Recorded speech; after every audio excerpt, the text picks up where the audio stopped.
ist jetzt genau 7. Okay. Yeah, so welcome everybody to our very first virtual Angular Cologne meetup. Yeah, bear with us if things don't go 100% smooth this time. We're just practicing all that streaming stuff at the moment.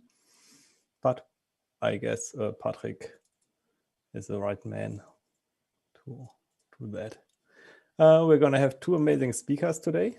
It's Gerd Jungbluth and Marvin Derksen. And yeah, I will hand over to Gerd now. Maybe Gerd, you're going to introduce yourself a little bit. So Patrick has time to switch the screens and all that stuff. And then have fun, everyone.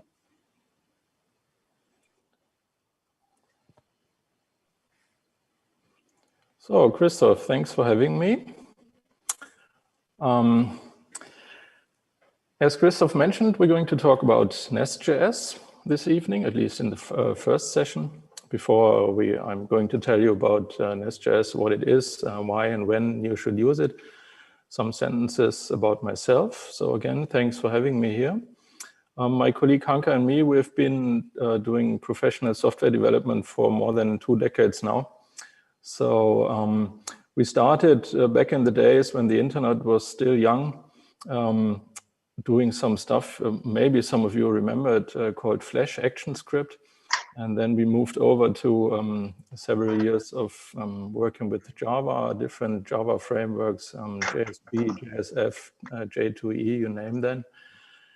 And after some very intense years working mainly for Ethos in Düsseldorf, Hanka and me decided to settle back here to Wuppertal. That's the town where we are located in. I myself, I've been living in Cologne for at least 10 years, I think. But during the last 10 years, as I said, is here in Wuppertal. And we not only switched the town, but we also switched the technology and enjoyed it from the very beginning to work with Node.js when it was quite new, about 10 years ago or so. And were also very early adopters of AngularJS.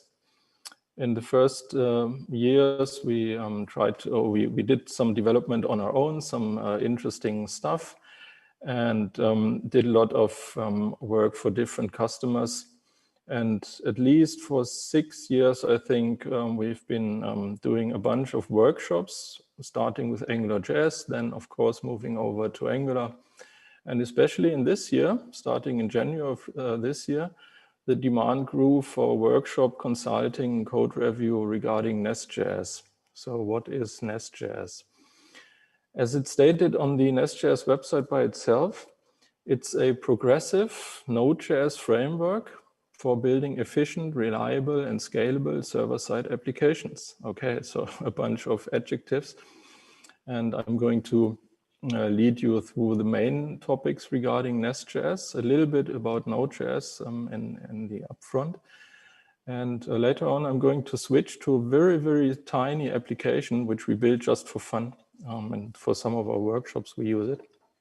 And inside of this code walkthrough in this tiny application, as you are all Angular developers, I'm going to show you some differences and similarities between Angular and NestJS, and that's also the reason why this call, this session is named NestJS for Angular developers. So we can assume that you have profound knowledge in TypeScript and concepts of, for instance, TypeScript decorators and so on, and of course a bunch of knowledge in Angular. But as this site states, of course, NestJS is not a replacement for Angular, not at all. In the first place, it has nothing to do with UI development, but as it says, it's a framework for building server-side applications. And it tells you to be efficient, reliable, and scalable. And hopefully during the upcoming 45 minutes, you're going to see what these adjectives mean in the real world. To round the first session up, I'm going to talk about 4 customer success or more experience stories coming especially from the last 2 years when we started using NestJS in a customer-facing project. And then in this year, I'm going to cite some customers. I'm not going to name the name of the customers, but I'm going to cite their intentions, why they started using NestJS in the first place, and what their plans and their experiences were throughout this year. Okay, so let's move on to the next slide. But as I said, before diving deeper into NestJS, I'm going to talk a little bit about Node.js. All of you use it more or less on a daily basis. If I just assume that you're doing Angular development or whatever kind of front-end development, I don't really like this naming, but let's say client-side or UI development. You, of course, are using Node.js very often, but you use it more as a tool set in order to get your client-side stuff running and your application tool chain running. But now we are talking about the very classical way of doing server-side development using Node.js. And why should one use Node.js? Why did our customers do so? Why did we do so? Well, of course, it's an alternative to, for instance, PHP or Java. And I'm going to point out why two of our customers especially choose to move away, at least in part, from PHP and or Java. And of course, if any of you are doing .NET development or Ruby or choose whatever you like, of course, you're doing server-side development. But there are some reasons why you might choose Node.js. Of course, it's lightweight by definition. It's performant, at least when it comes to async I/O. It's scalable, which means that it's relatively easy to scale out a whole lot of server instances without consuming too much of memory, for instance. And one main reason that at least we think why it makes sense to use Node.js for server-side programming, while still, of course, using JavaScript for client-side development, is because you can simply share pieces of your code, and which is way more important in our opinion, you can share your knowledge. You're using one programming language, JavaScript, TypeScript, if you like, and you can use it for server-side and client-side development. And of course, as you all know and use on a daily basis, there's a huge amount of additional packages that can be installed via NPM. And this is one major difference between NestJS on the one hand and Angular on the other hand. NestJS is very clever of reusing existing technologies and packages, and I'm going to show you what this means more in detail a little bit later. So, but quickly back to Node.js typical use cases. Well, asynchronous I/O. As you may all know, Node.js is not that very good in doing heavily computational stuff. As you know, it's single-threaded. And as we saw and heard from our customer throughout the year, some of them were struggling when they came from PHP and Java to think asynchronously. And the main reason why Node.js was created back in the days by Ryan Dahl was, of course, to do asynchronous AI instead of heavy multi-threaded computations. So the main use cases, of course, for Node.js are using as a file server, static web server, or server-side rendering of HTML, using whatever template language you prefer, up to using, for instance, Angular, using server-side rendering. Of course, in the very, very beginnings of Node.js, it was still up till today, of course, used for the create, read, update, delete, CRUD applications, either using SQL databases in the real backend or NoSQL. Many of you may remember that around 7 years ago, I think, or six or 7 years ago, the acronym of MEAN was created: MongoDB, Express.js, AngularJS, and Node. And since then, during the last years, of course, the whole software universe has exploded in an even faster range. And so today we are not, of course, we are not only building REST APIs or simple CRUD APIs. We're using GraphQL, and as Christoph told me up front, you have been talking about GraphQL in higher depth in your last real-life Angular Cologne meetup. And I'm going to briefly mention how to use GraphQL in NestJS as well later on. And of course, this whole topic of microservices. And some of our customers are very keen on using microservices for doing scalable architectures in the plain technical back end, using, for instance, Docker and Kubernetes, and a bunch of the microservices communicating with each other. But when it comes to actually developing software using Node.js, I'm still talking about Node.js as a platform. Of course, you will make use, or you may make use of the real low-level APIs provided by Node.js by itself. For instance, the HTTP module or TCP module inside of Node.js by itself. But of course, this might be cumbersome because the API is very huge and very low level by definition, because this is how Node.js is structured. And in order to overcome this low levelity, I'm going to name it so, also several years ago, some very interesting packages were created. You, of course, will all know or even, have heard about Express.js or Koa or Harpy or Fastify, which are all by definition packages that do one thing and do it well, namely and mainly HTTP communication based on Node.js. So this is the first layer of abstraction above of the low-level APIs provided by Node.js by itself. And so we as developers may make use of this first, that's my wording, first level of abstraction in order to do the HTTP REST APIs, CRUD, and so on and so forth. And of course, you all know there are many, many, many, many more packages available via NPM. And so if you just suppose, okay, I want to build a REST API, okay, let's use Express. Then I need some database connectivity. Well, maybe I want to use MongoDB, let's use Mongoose. And then I need some data transformation, I need some validation, and so on and so forth. And this is the place where NestJS comes into play. Because NestJS adds another layer of abstraction in order to provide us with architecture, scalability meaning different things, and reuse of different pieces of our software.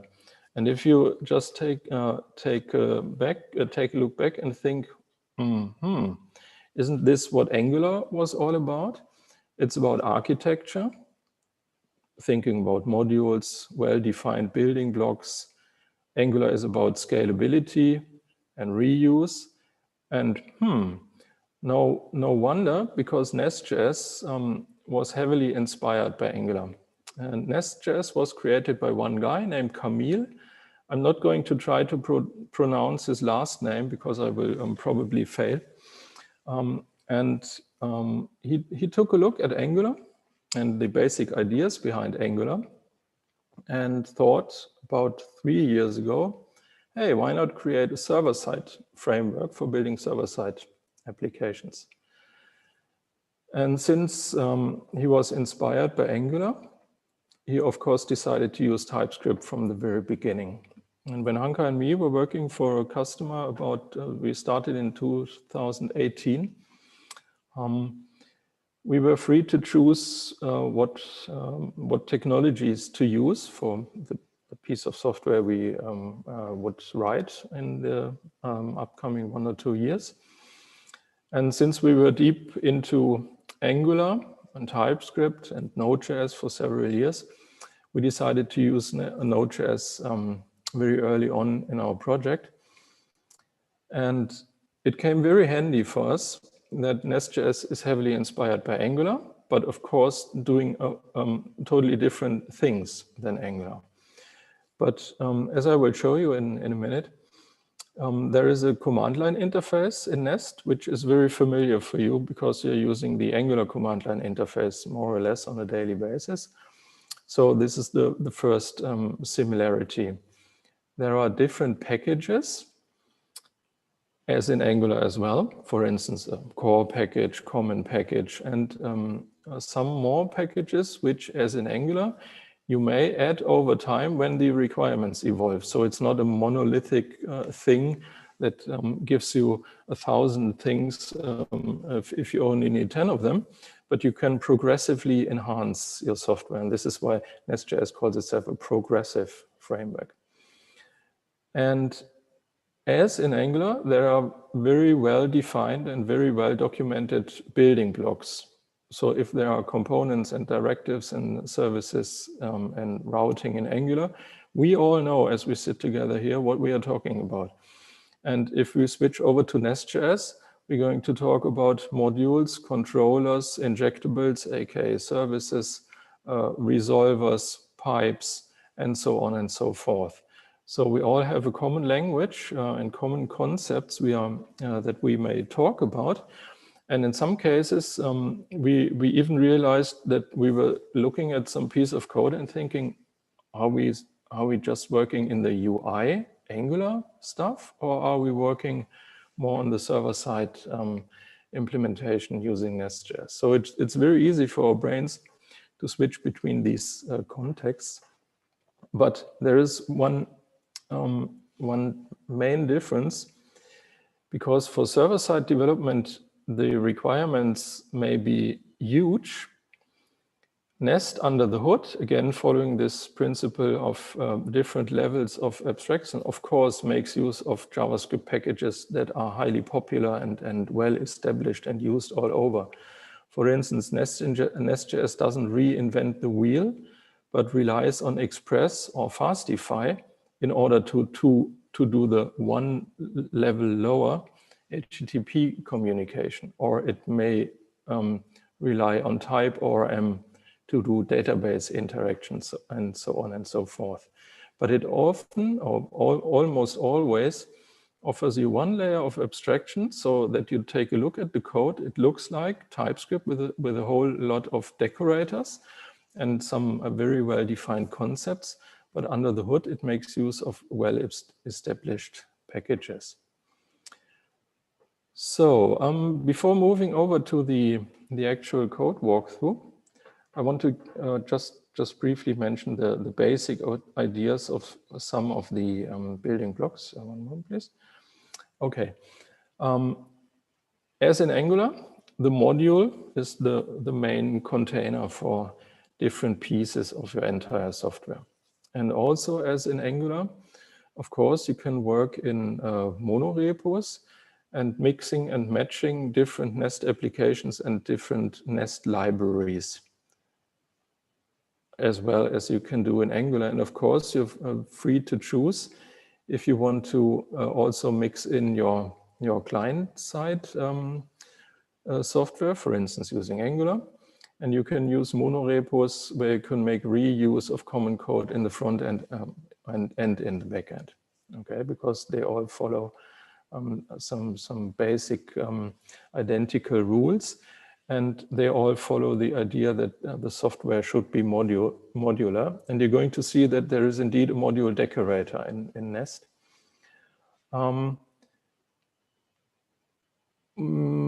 Let's say one level deeper, we might think, okay, there could be components in Nest, but there aren't. Of course, there are no directives. There's no HTML, which you want to teach some new stuff. But one main building block is the controller. And the controller is used to configure routing, server-side routing, of course. So for instance, if you're building a REST API, you want to make sure that when some URL is called using one of the HTTP methods, that the according code is executed server-side. And this is all done by declaration using decorators, which are specific to NestJS controllers. And when deeper diving into NestJS, you're going to see that there are I would say a whole lot more of different decorators in Nest projects than Angular projects, because there are so much things you might want to do on a server side. But as I said, which is very, very important, the actual HTTP handling is done by Express or Fastify. By default, Express is used, but you're going to see that in our very, very tiny demo project, we switched over to Fastify just to try it out. Okay, and one of our customers was keen on using NestJS in the backend and Angular in the UI, and they decided to stick with the default Express solution, but had definitely struggled to understand what is happening under the hood. They just thought, okay, we're going to use this nice NestJS decorators and controllers, and everything will work smoothly. But they lacked the knowledge of deeply understanding that under the hood, Express is doing its work, or Fastify, if you like. The next building block that we're going to look at is, of course, the injectable, aka service, whatever you want to name it. And just in the Angular world, the basic idea is the same: implement business logic, connectivity to whatever backend technology or even other services around there, or to other microservices. And of course, since Nest is inspired by Angular, injectables or services may be used by dependency injection. And dependency injection can be used in controllers, as we can use it in Angular directives and pipes and components. And of course, we can use NestJS dependency injection in different services as well. So the basic concepts are identical. Of course, the technical details are different. I'm not going to deep dive into this because I promised you that we are going to take a look at some lines of code. Another concept which is familiar for you, of course, is the idea of guards.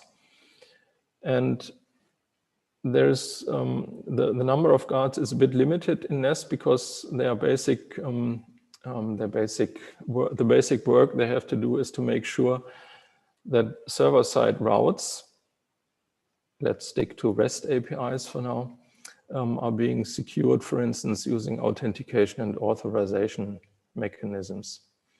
And as in Angular, you can simply make use of dependency injection and implement different TypeScript interfaces. And another concept you all know is the notion of pipes. Of course, since we do not have a UI in NestJS, pipes are a little bit different in what they should do. Of course, they are used for data transformation. Something from the left should be transformed to something on the right-hand side. And they're also used for validation. And I'm going to make this a little bit clearer in our code walkthrough. So as you can see, the wording should be very familiar for you. But of course, there are differences in the implementation and in the underlying meaning of all this. So now I'm going to try to switch to Visual Studio Code. I hope you can all follow along on my screen. Let's make it a bit clearer here. I started the Nest application, and I'm just going to switch down here. And as you can see on the left-hand side, I'm going to make it a little bit smaller. As you can see, this is a monorepo containing some UI project, in this case written in Angular, a different UI project written in React, and now we're going to focus on this middleware project written using Nest. On the left-hand side, you can see your all well familiar Angular application. Nothing fancy for you. On the right-hand side, you can see the NestJS application. And just taking a first look, okay, both files are called main.js, which makes it quite easy. But of course, on the right-hand side, there's a little bit more than just saying, I want to start this application. And later on, I'm going to give you some more details why and how to make use of this bootstrapping of a Nest application. And if I go to the left-hand side and switch to the app module, of course, the well-familiar very basic app module of the Angular application.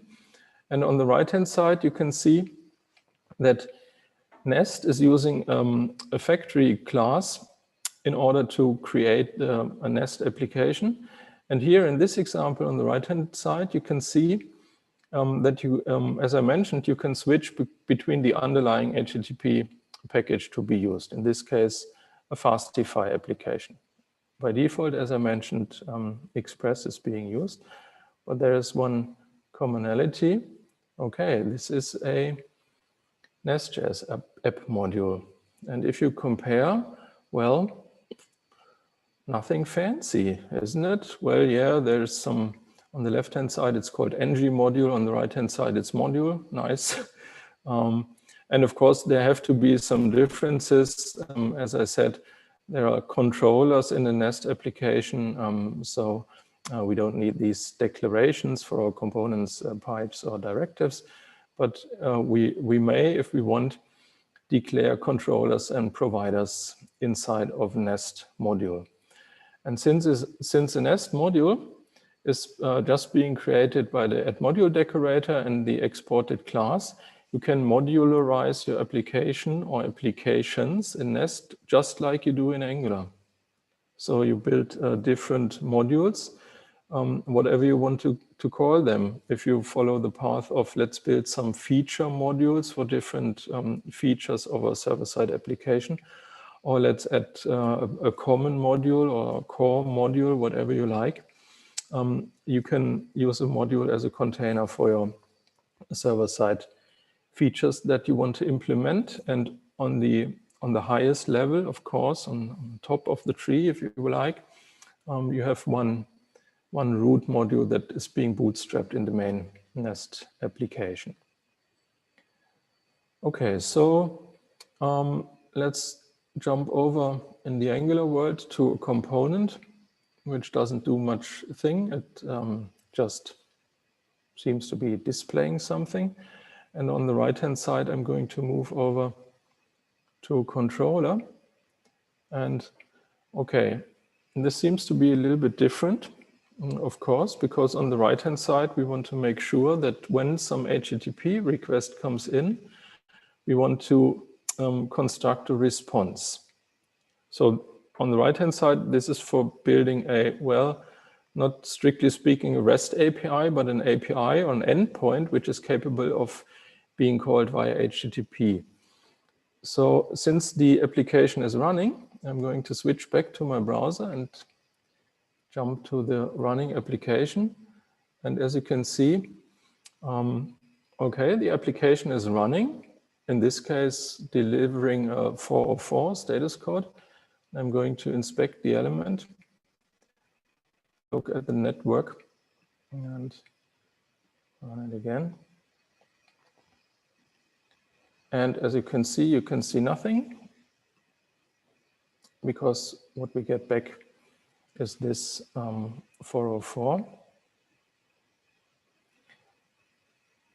You might see on the bottom right that there are some headers, some HTTP headers being added.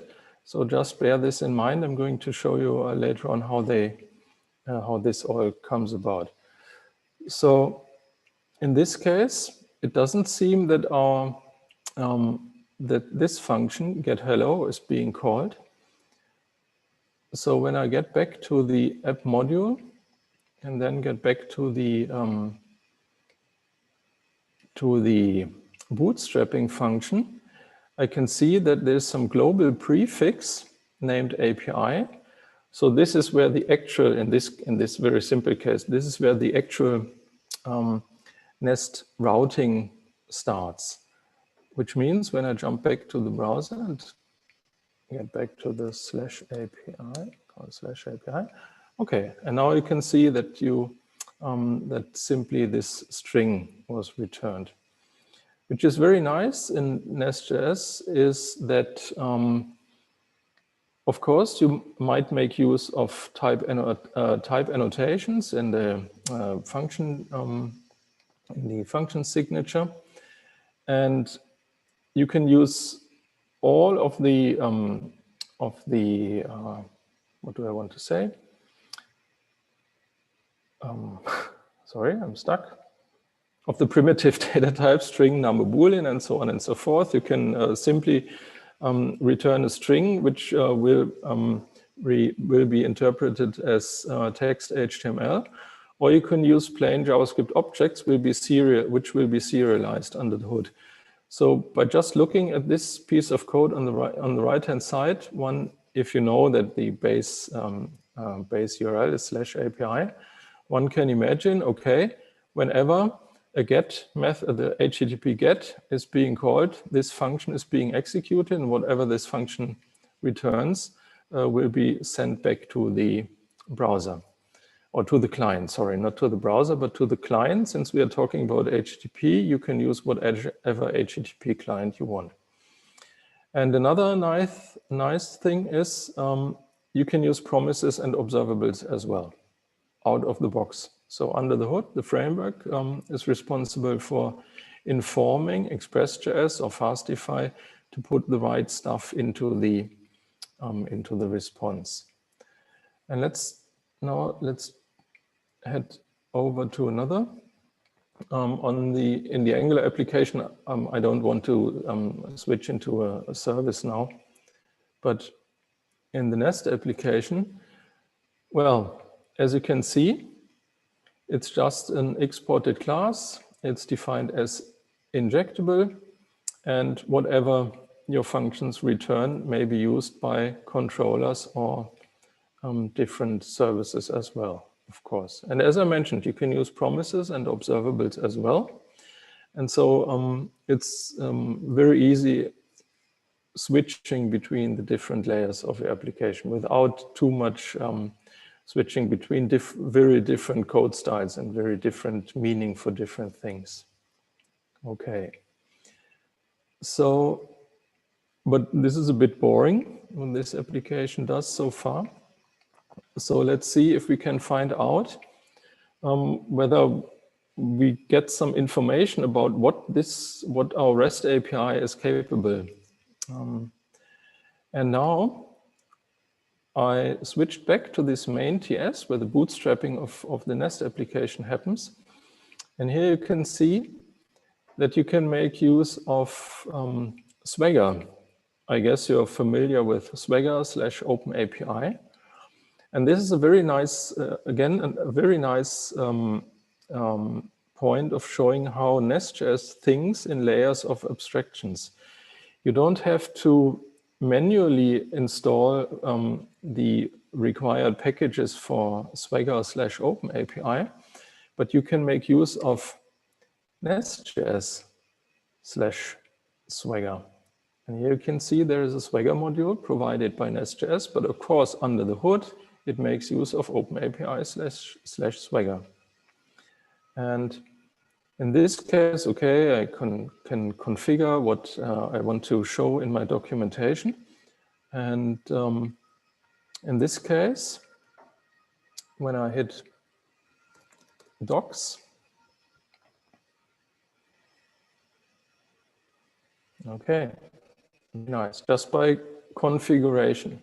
This doesn't explain why we can see all these different REST API endpoints here, of course, but if we like, we might execute our HTTP call, of course, now using this browser-based tool, as you hopefully all know.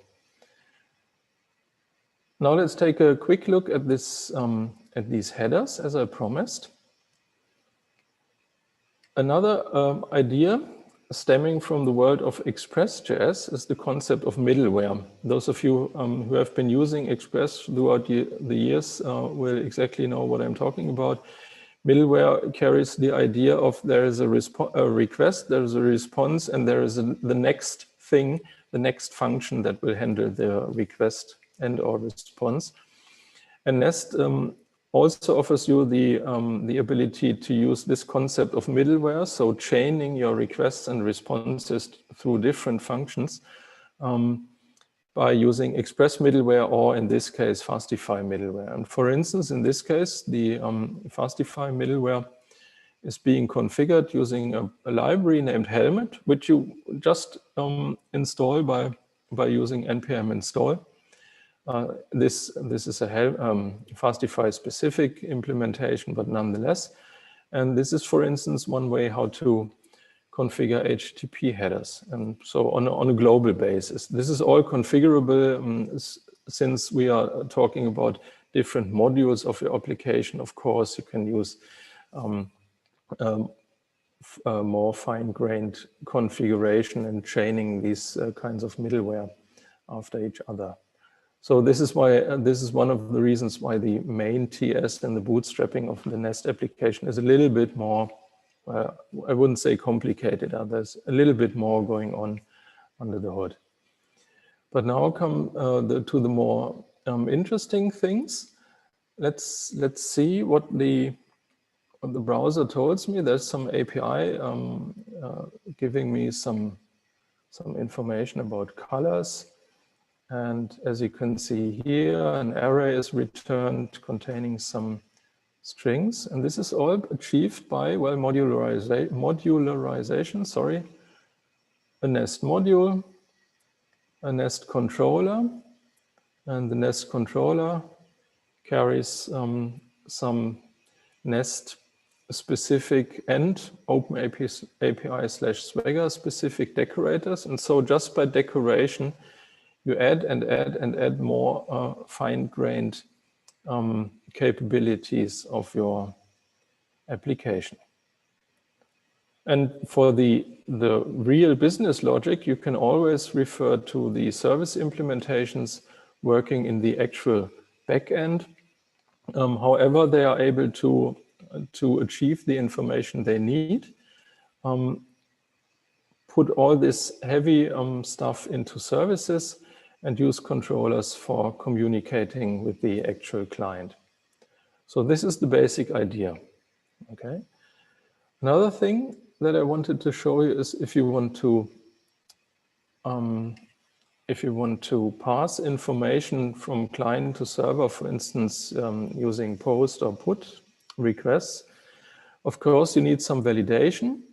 And regarding the validation, this is where the Nest-specific pipes come into play. They're able to transform information, and they're able to use class validator and class transformer under the hood, again, using decorators, just to make sure that this thing is a string, whatever this piece of software is doing. And from our experience, it's very, very nice to think in these very small pieces of, and then often reusable software in order to compose your entire Nest application.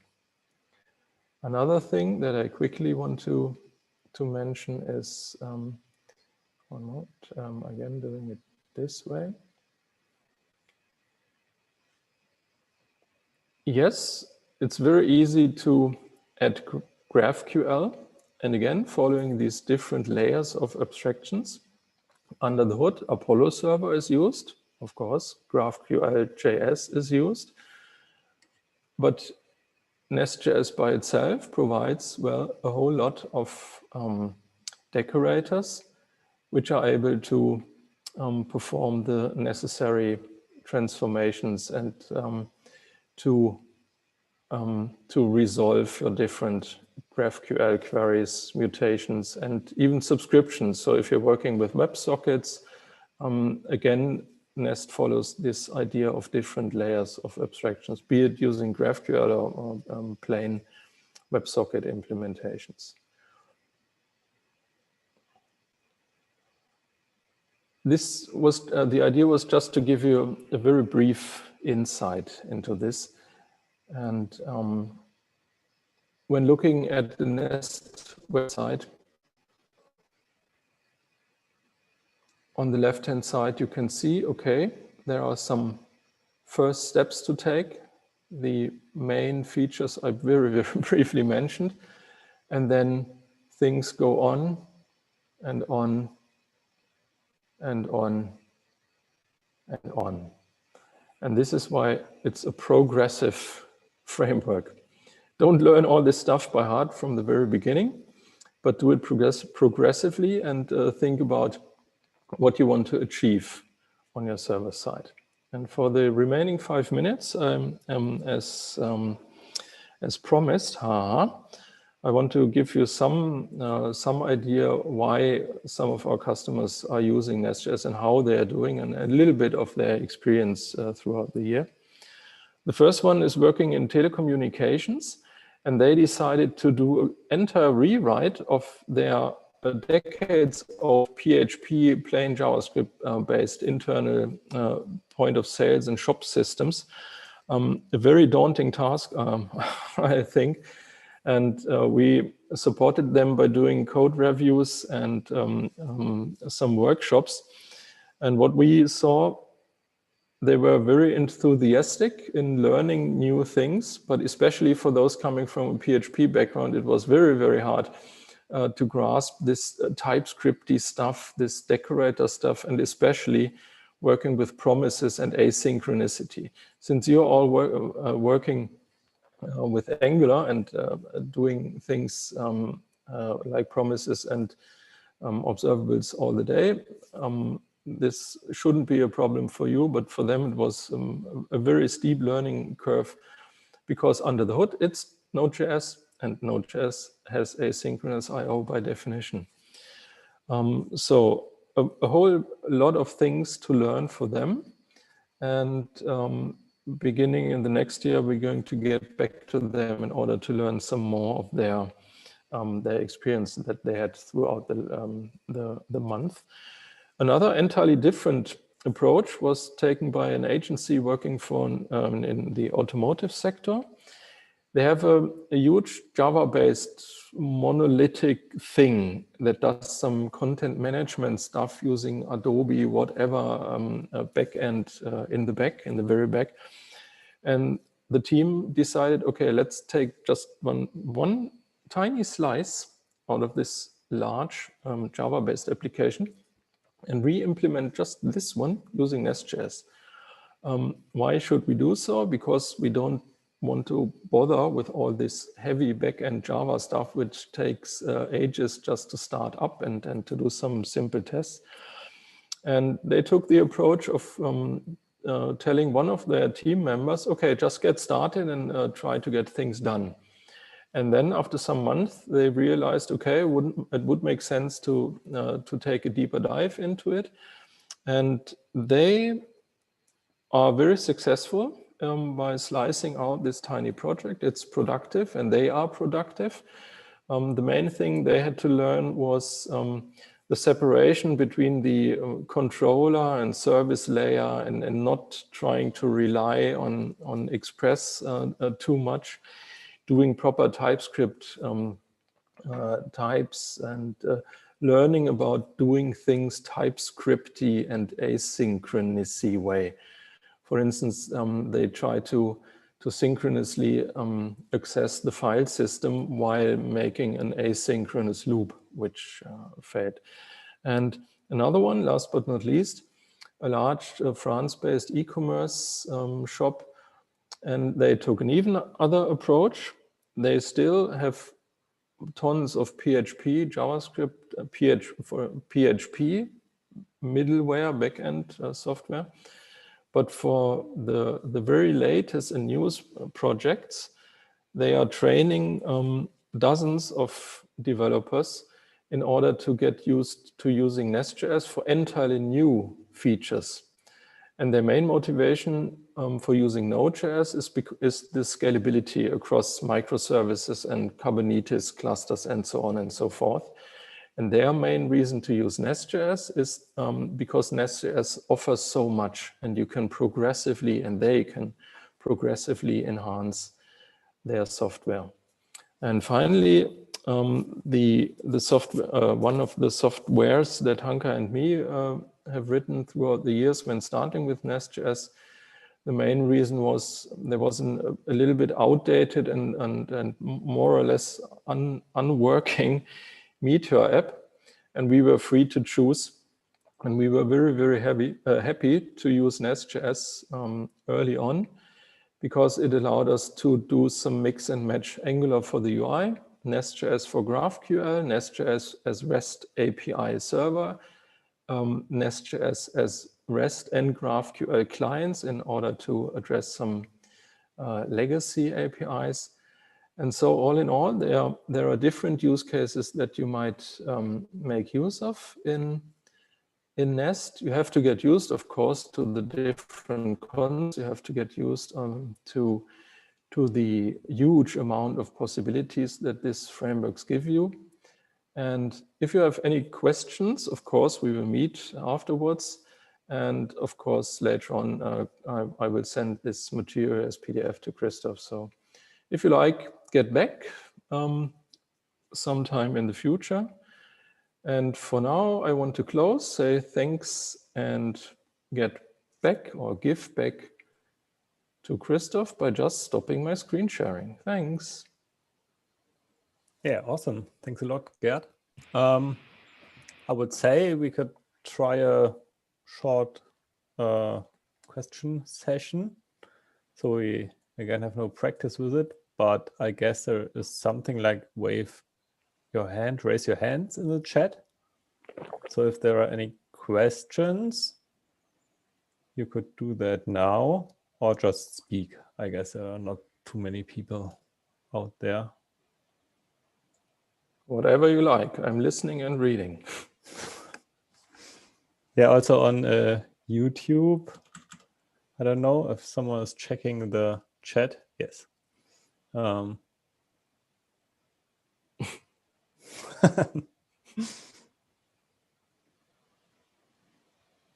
Okay, yeah, so maybe if you have some questions later, we will be happy to meet you in the WonderMe chat.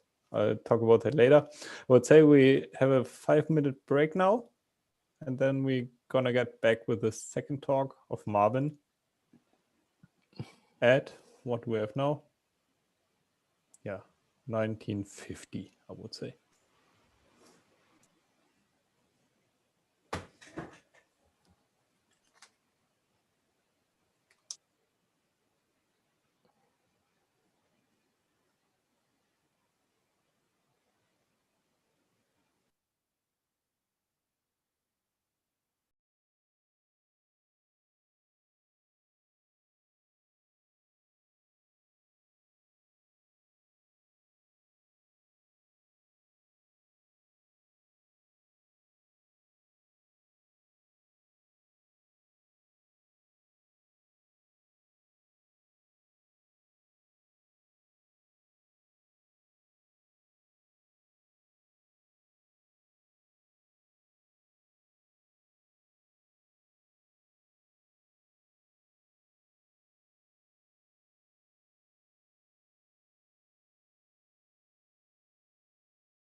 Okay, yeah, so we're back after the short break.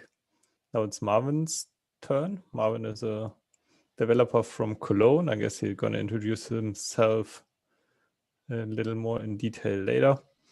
Yeah, and we're excited to hear about dynamic component portals now. Marvin. Thank you, Christoph.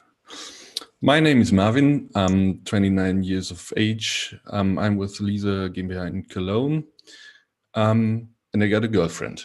So the other day, I went to the internet looking for Christmas gifts, looking for watches, specifically those with dark wristbands, but nothing here. So I looked up shoes.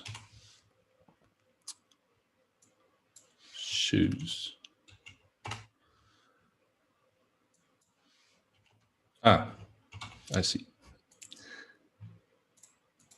Now it works. I needed running shoes for my girlfriend. And it came across that there's another color filter. But then I had to work. So let me just check Google.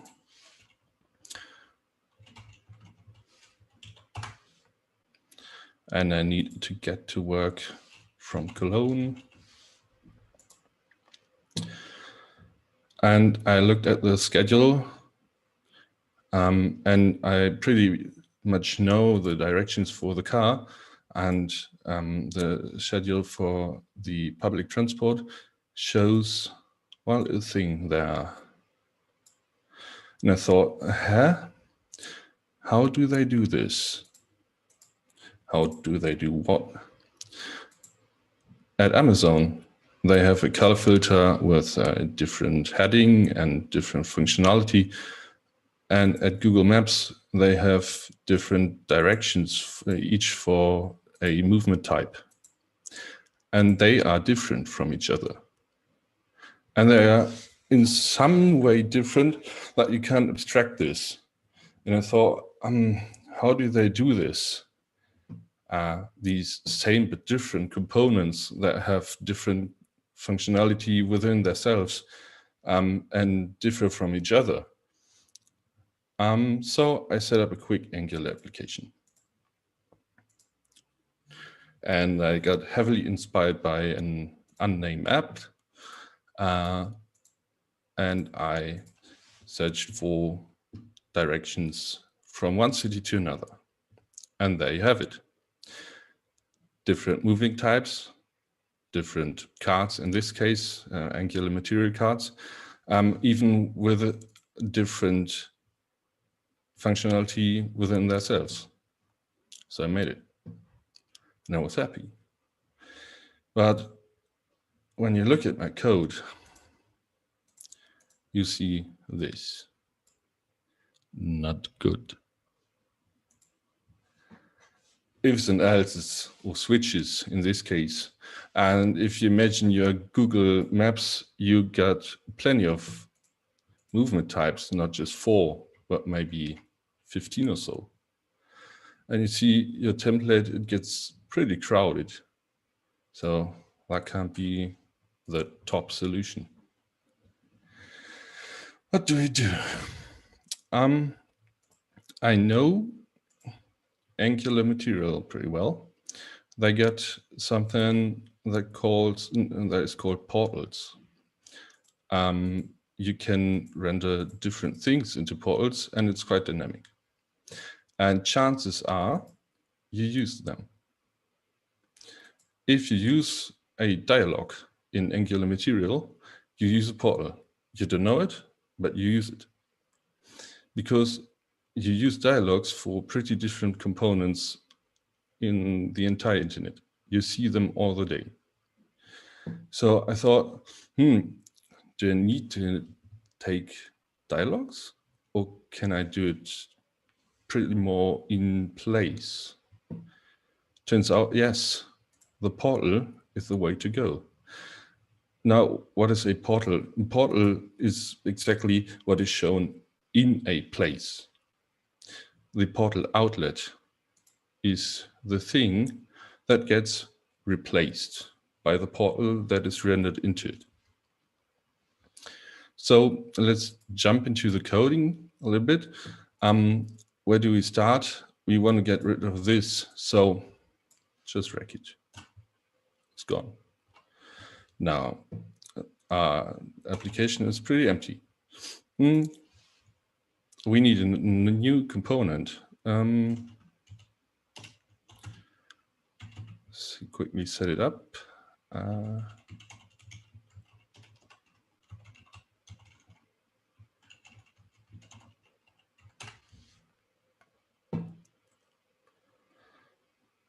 We have a new component, and guess what? We just use them. Use it there. Replaced our switch by a new component. Well,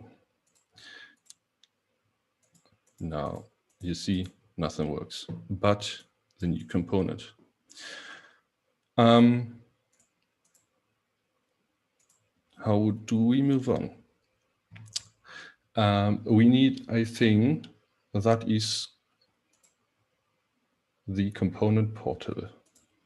Replace the template default.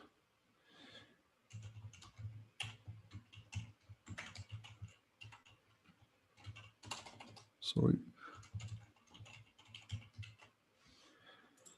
Use it there. I prepared it so we got the portal module from Angular CDK already in our module. No progress so far, but we have a portal outlet. CDK portal outlet, indeed.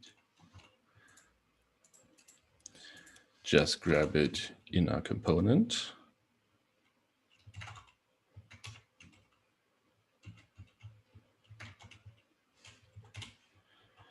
Yes, it is static.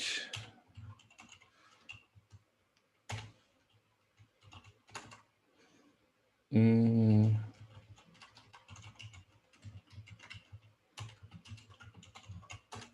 it's undefined by default. So our 4 components that we have had earlier, we need them. Let's quickly set up an array and call it registrations. Yes, it has a type. Come later. Whoopsie daisy.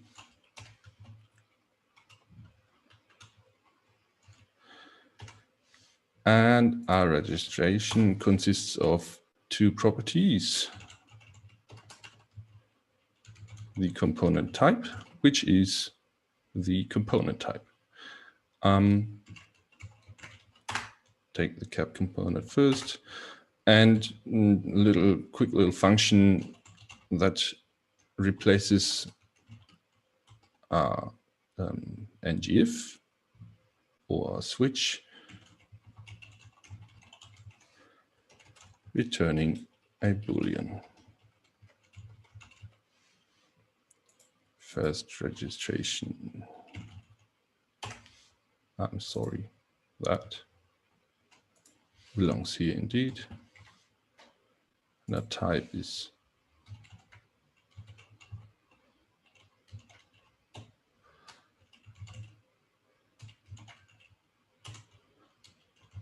any component type. That comes from CDK portal as well. Match function. Returning true if candidate is, let's say, cap. Thank you. Render it into the outlet. It's pretty simple. Just get the registration you want. We need an input because we are inside the component that is rendered multiple times, but every time it gets rendered, there's an input for our node type, our trip node. Have a look at the trip node. It is typed, has a type, previously switched over. So we take this one,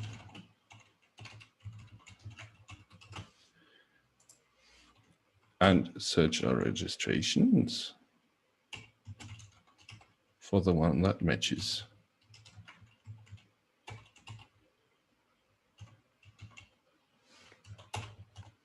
Pretty darn simple.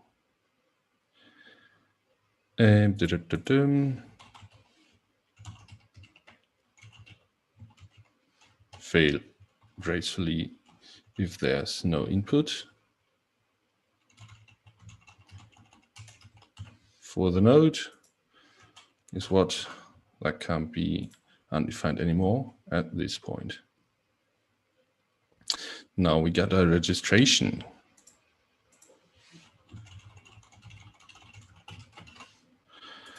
So what do you do with it? Our registration consists of the component type. We take a look at the API or at the example and see this one. First, we got to create a portal, and then we got to attach it to the outlet, wherever it is in this example. I can't find it now, but I know it.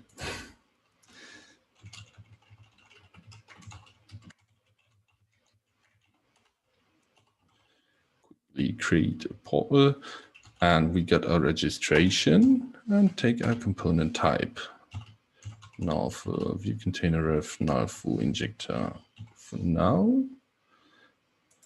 and fail again if there is no matching registration.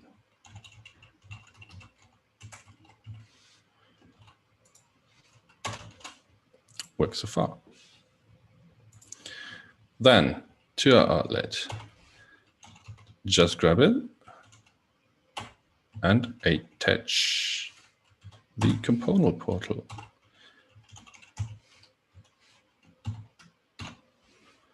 That's most of the code. Let's have a look at the example. I'm sure it doesn't work. No, it doesn't.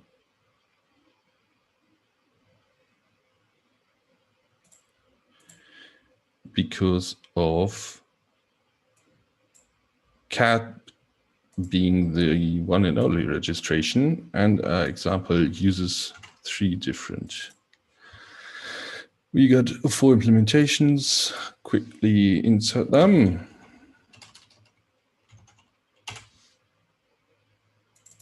Flight component if it is a flight node. Train component if it is a train node. Last but not least, walk component, because walking is healthy, if it is a walk. Look at the example. Done. Whichever error this is. We got no node input. Need to extend our usage of the host. Input the node, and again, example. Doesn't work, but why? This is the point in each and every talk where everything gets wrong. It is there, but not quite there. I know why. So let's have a look at our components that are our node types. Previously in our ng switch, we had control over the inputs that are needed by these components, and the input is Node, I think, all the way through those components. And now we don't have control over that. That's a little bit tricky, but still solvable. Because we get a ref as an output for this attachment. And we get an instance. Guess what? This instance, exactly, it is our component that is rendered dynamically. In the first case, it is going to be flight, and we need to give it some input. So we take our instance and say node, because I know the name of it, and give it this node. Quickly take the ref, change detector, detect changes. That's a little bit sloppy. We'll come to it later.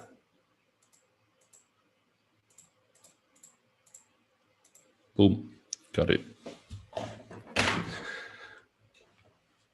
We just shoved away our ng switch and have full control over the dynamically rendered components. Yes, until now it is a static array, not the easiest or prettiest way, but it works.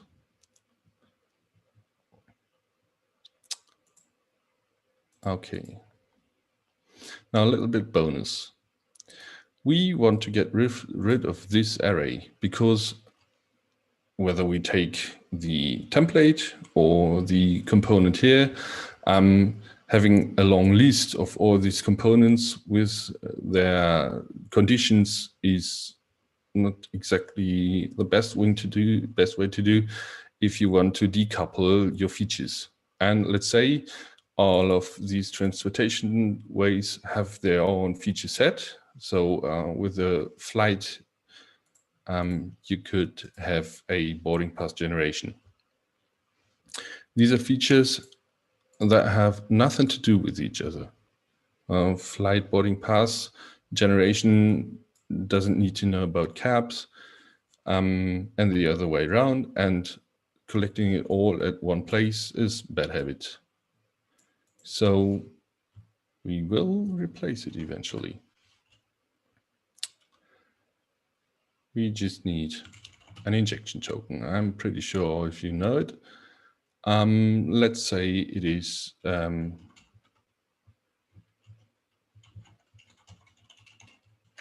node component registrations, or rather registration.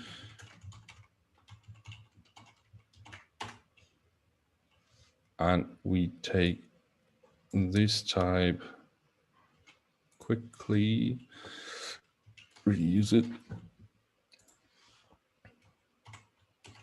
give it a name. God, I can't see my keyboard now. Node component registration.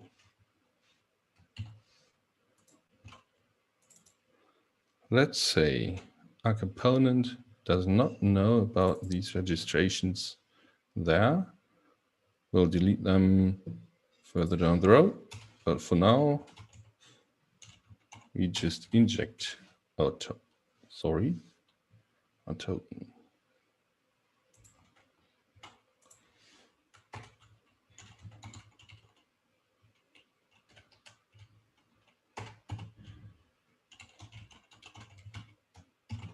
You type.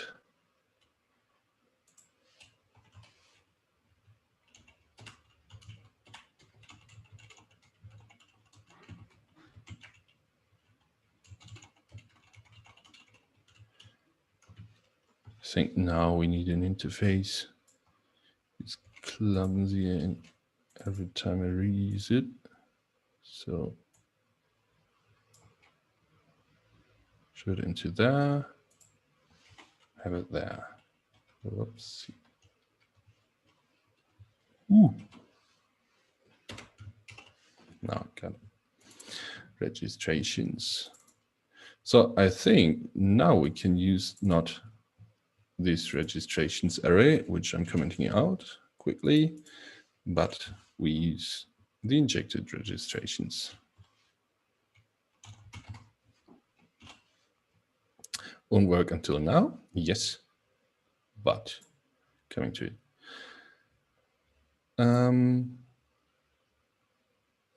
Yes, of course.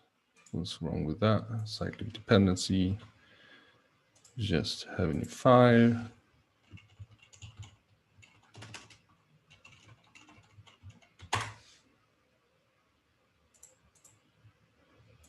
Throw those in.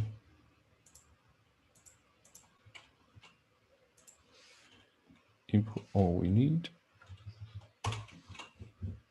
Thank you very much. And import again. Dot. We need an export.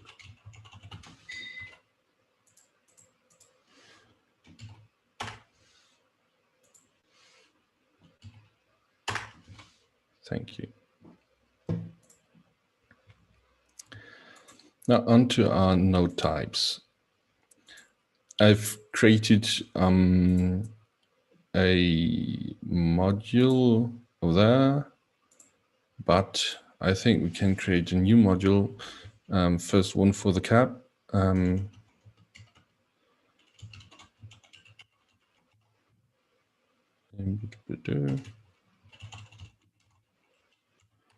Whilst it generates a module, I'll explain why. Because it is clear that we need some provider for our injection token. So let's generate a cap module and provide the token.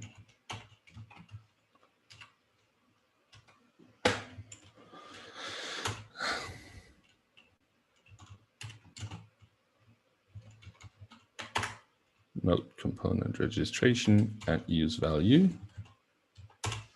Copy the value that we had earlier for the cab. Get it down there.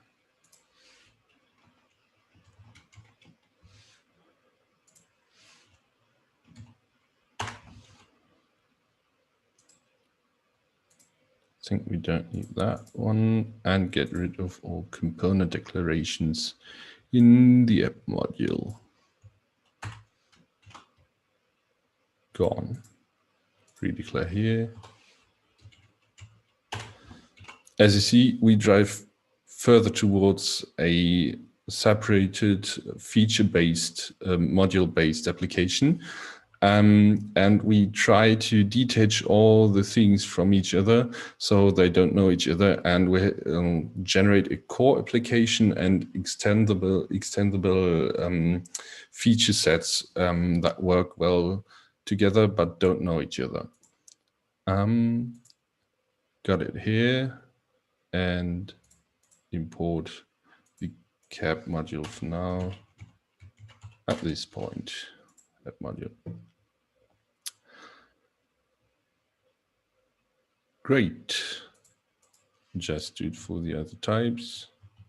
So a little bit of copy and paste here.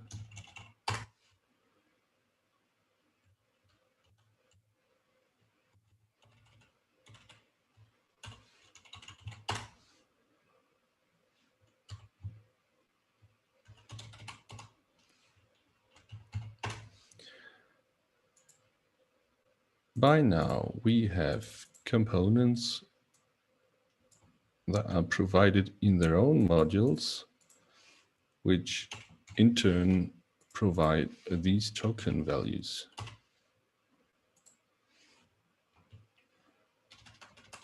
Our flight, need it here, clear it here.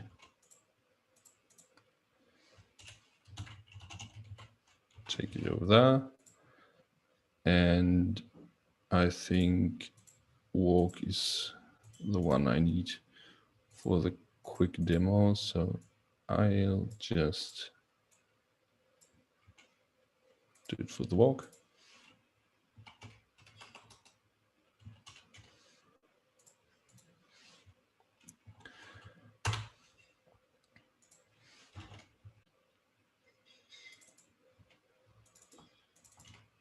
And forget to fix some matches. So to the one of you who know the Angular dependency injection tokens, we need an additional property that is called multi. Because when you provide a token and inject it into a service or component, you'll get the very first or the very last value that was provided. Don't know it yet, but with multi, we don't just get one of these token values, but all of them as an array. So use multi, have the walk module live in the module for now. And done. That was clear. Just grab those modules for material design. There we go. To eradicate the build errors.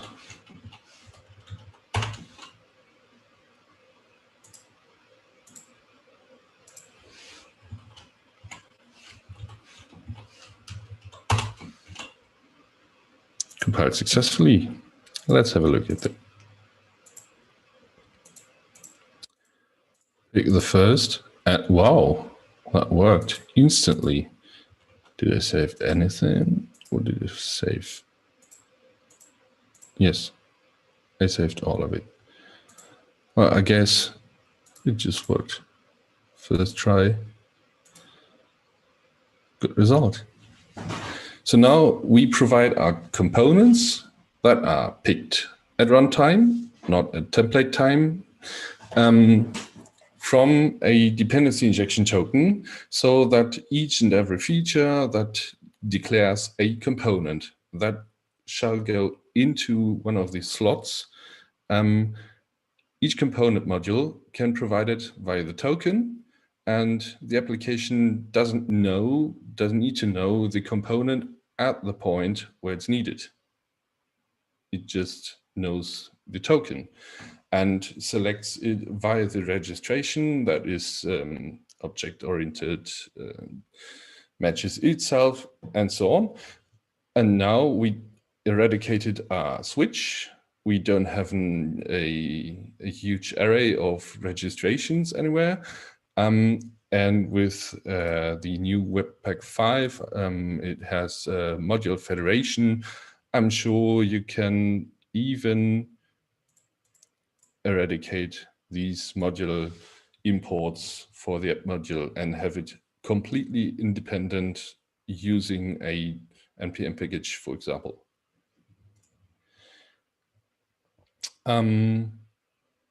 Last but not least, I think we're through with the implementation, and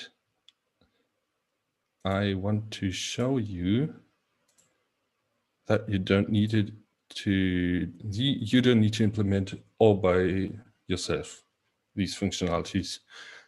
That's because I published a package, and I think it was yesterday or the day before, which is documented based on this example that you just saw. And it uses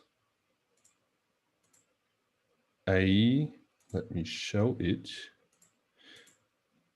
It provides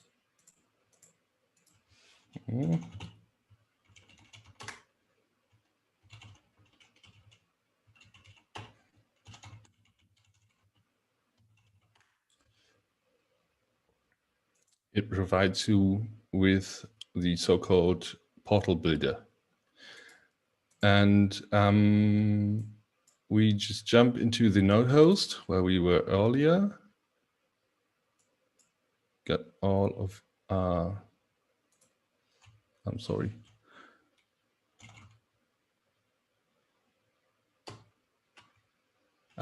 I see.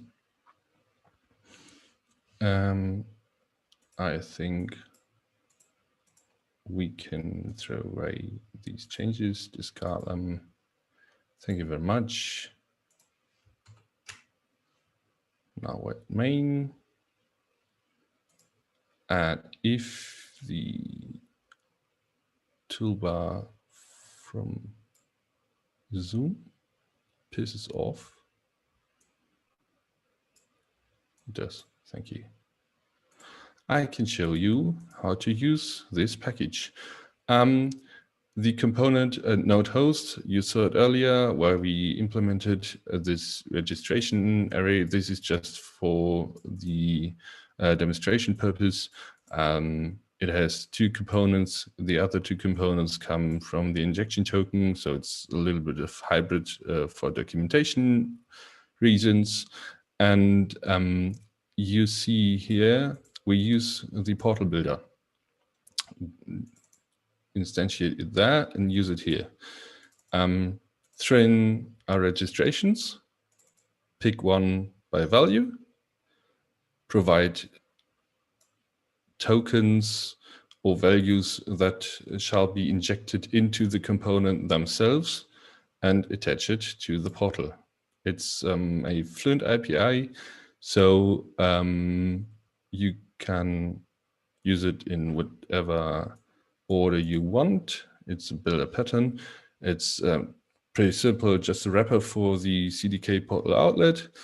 But you don't have to re-implement it all the way everywhere you want to provide this set of feature targeting portal outlets.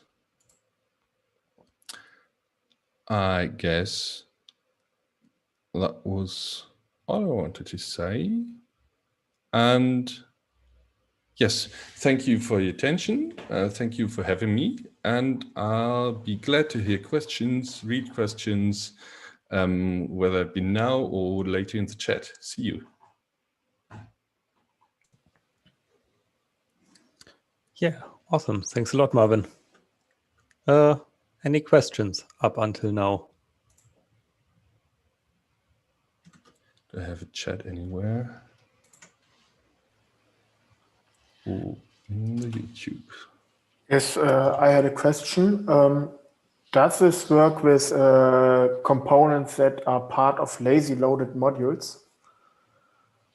Yes, Angular changed with Ivy. They changed the way components are registered within the bundles.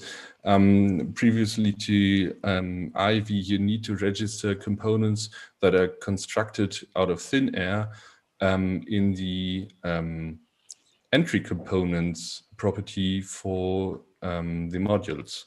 That has gone, it's deprecated, and I think Angular will take, Angular packages it into the bundles, or Webpack, rather Webpack. If your component is part of a lazy loaded module and you don't want to have your lazy loaded module bundled into the main application, just take the component out of the lazy loaded module, shove it into a single module that just provides this component, and you're good to go. Okay, so the component must be part of the core module, the component itself. Yes, it needs to be registered at some place. That is true.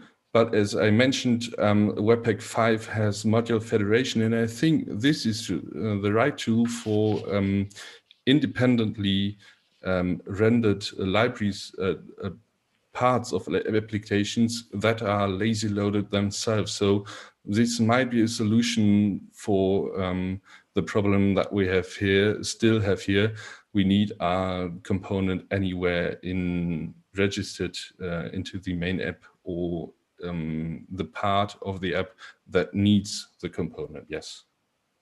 Okay, thank you. You're welcome.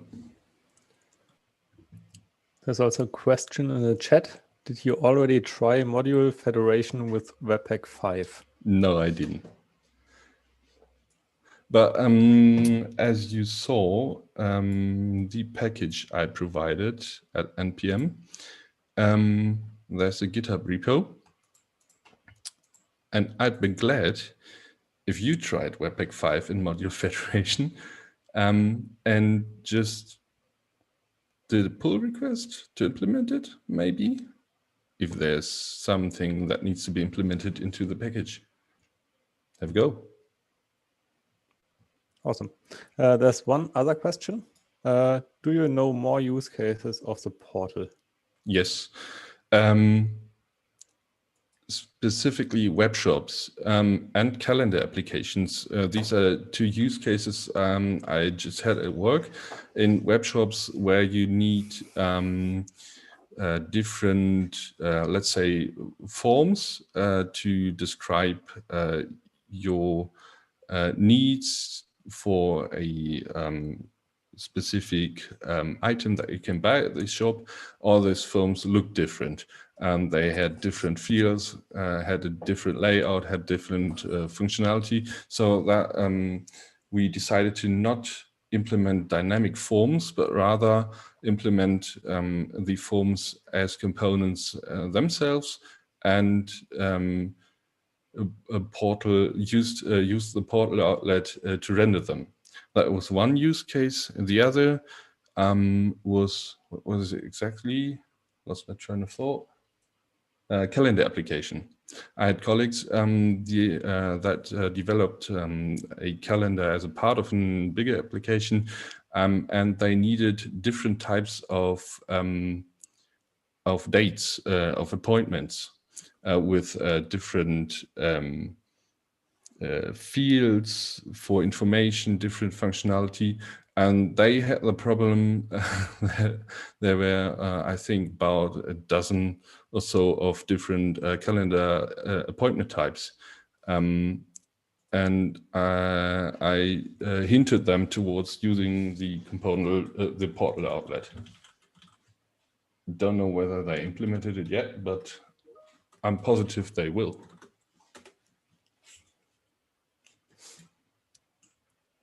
Cool. There's one other question. Can or should portals talk to each other, e.g. share facade service? Portals talk to each other. Well, the thing with Angular components talking to each other, components themselves shouldn't talk to each other than in and output. Use services instead. If you use the portal outlet, I'm pretty sure services are the right way to go for portal outlet rendered portals to communicate with each other. There's one thing in the GitHub repository that I didn't show. I have a case in our code where it's here, where I set the input data on the instance. That is not the single way to do it.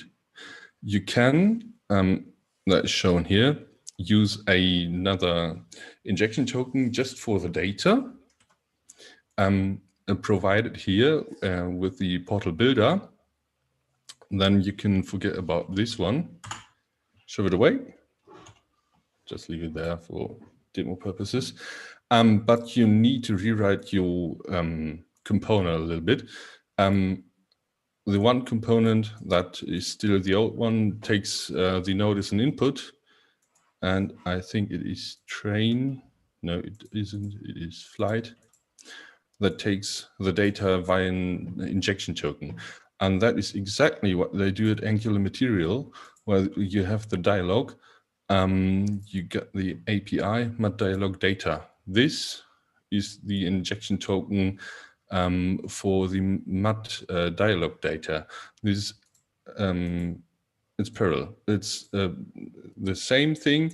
You can rewrite your component to not take an input, but rather an injection token. You could technically just keep the input and take the token as a second way, getting data into the component, whatever you like. I think the injection token is cleaner.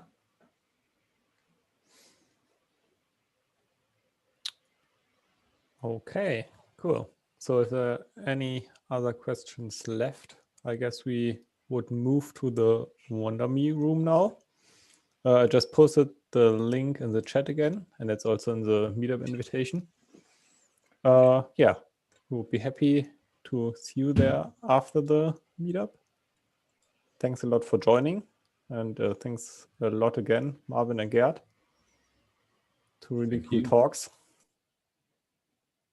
And yeah, I would say that was it for our very first virtual meeting. And hope to see you later. Thank you. Bye. Bye. See you.